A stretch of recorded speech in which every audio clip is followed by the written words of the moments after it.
cut చేయాలి కదా నువ్వు పొడుగు అదే కదా దూరం పెట్ట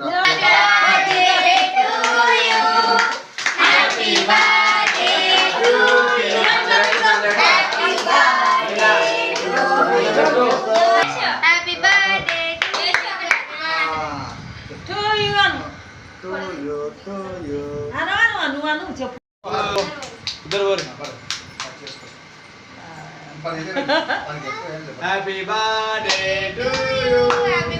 హ్యాపీ బర్త్డే మనకి కొద్ది కొద్దిగా ఎక్కువ కేక్ తినలేవాడు అసలు ఏది ముద్దు కూసుకున్నావు కేక్ హ్యాపీ బర్త్డే చాలా మంది తింటాం